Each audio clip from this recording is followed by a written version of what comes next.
agents of healthy change were what he called new princes. Young, ambitious people, part lion, part fox, conscious or unconscious enemies of the established order. Second, Machiavelli analyzed the process by which new princes rose to the heights of power and often fell from it.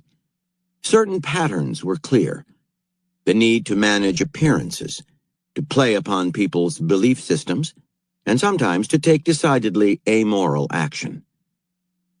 Machiavelli craved the power to spread his ideas and advice. Denied this power through politics, he set out to win it through books. He would convert readers to his cause, and they would spread his ideas, witting or unwitting carriers. Machiavelli knew that the powerful are often reluctant to take advice, particularly from someone apparently beneath them. He also knew that many of those not in power might be frightened by the dangerous aspects of his philosophy, that many readers would be attracted and repelled at the same time.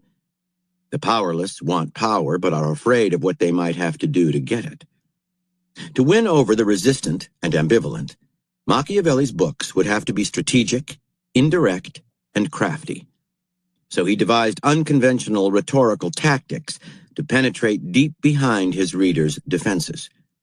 First, he filled his books with indispensable advice, practical ideas on how to get power, stay in power, protect one's power. That draws in readers of all kinds, for all of us think first of our own self-interest. Also, no matter how much a reader resists, he or she realizes that ignoring this book and its ideas might be dangerous. Next, Machiavelli stitched historical anecdotes throughout his writing to illustrate his ideas. People like to be shown ways to fancy themselves modern Caesars or Medicis, and they like to be entertained by a good story. And a mind captivated by a story is relatively undefended and open to suggestion. Readers barely notice that in reading these stories, or rather in reading Machiavelli's cleverly altered versions of them, they are absorbing ideas. Machiavelli also quoted classical writers, adjusting the quotations to suit his purposes.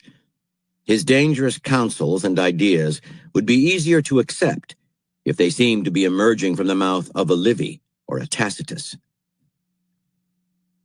Finally, Machiavelli used stark, unadorned language to give his writing movement. Instead of finding their minds slowing and stopping, his readers are infected with the desire to go beyond thought and take action. His advice is often expressed in violent terms, but this works to rouse his readers from their stupor. It also appeals to the young, the most fertile ground from which new princes grow. He left his writing open-ended, never telling people exactly what to do. They must use their own ideas and experiences with power to fill in his writing, becoming complicit partners in the text. Through these various devices, Machiavelli gained power over his readers while disguising the nature of his manipulations.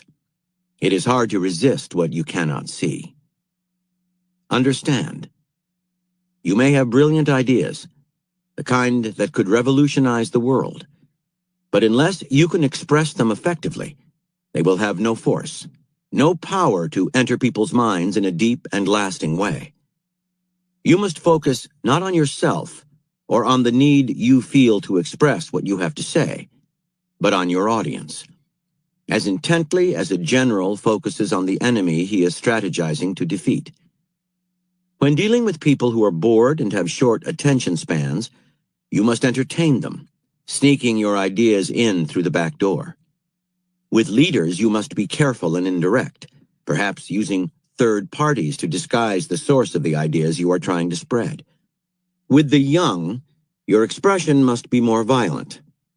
In general, your words must have movement, sweeping readers along, never calling attention to their own cleverness. You are not after personal expression, but power and influence. The less people consciously focus on the communicative form you have chosen, the less they realize how far your dangerous ideas are burrowing into their minds. By Niccolò Machiavelli, in a letter to Francesco Guicciardini. For some time I have never said what I believed, and never believed what I said. And if I do sometimes happen to say what I think, I always hide it among so many lies that it is hard to recover it. Keys to Warfare. For centuries, people have searched for the magic formula that would give them power to influence others through words. This search has been mostly elusive. Words have strange, paradoxical qualities. Offer people advice, for instance, no matter how sound, and you imply that you know more than they do. To the extent that this strikes at their insecurities, your wise words may merely have the effect of entrenching them in the very habits you want to change. Once your language has gone out into the world, your audience will do what they want with it, interpreting it according to their own preconceptions. Often, when people appear to listen, nod their heads, and seem persuaded, they are actually just trying to be agreeable, or even just to get rid of you. There are simply too many words inundating our lives for talk to have any real, long-lasting effect. This does not mean that the search for power through language is futile, only that it must be much more strategic and based on knowledge of fundamental psychology. What really changes us and our behavior is not the actual words uttered by someone else, but our own experience, something that comes not from without, but from within. An event occurs that shakes us up emotionally, breaks up our usual patterns of looking at the world, and has a lasting impact on us. Something we read or hear from a great teacher makes us question what we know, causes us to meditate on the issue at hand, and in the process, changes how we think. The ideas are internalized and felt as personal experience. Images from a film penetrate our unconscious, communicating in a pre-verbal way, and become part of our dream life. Only what stirs deep within us, taking root in our minds as thought and experience, has the power to change what we do in any lasting way. The historical figure who most deeply pondered the nature of communication was surely Socrates, the great philosopher of classical Athens. Socrates' goal was simple. He wanted to make people realize that their knowledge of the world was superficial, if not downright false. Had he tried to say this conventionally and directly, though, he would only have made his audience more resistant and would have strengthened their intellectual smugness. And so, pondering this phenomenon, and through much trial and error, Socrates came up with a method. First came the setup. He would make a show of his own ignorance, telling his audience of mostly young men that he himself knew little, that any wisdom he was reputed to have was just talk. Meanwhile, he would compliment his listeners, feeding their vanity by praising their ideas in an offhand way. Then, in a series of questions constituting a dialogue with a member of his audience, he would slowly tear apart the very ideas he had just praised. He would never directly say anything negative, but through his questions, he would make the other person see the incompleteness or falsity of his ideas. This was confusing. He had just professed his own ignorance, and he had sincerely praised his interlocutors. Yet he had somehow raised a lot of doubts about what they had claimed to know. The dialogue would lie in the minds of Socrates' targets for several days, leading them to question their ideas about the world on their own.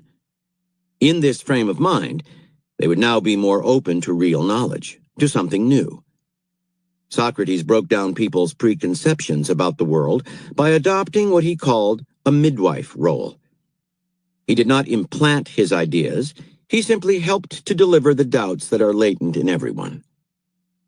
The success of the Socratic method was staggering.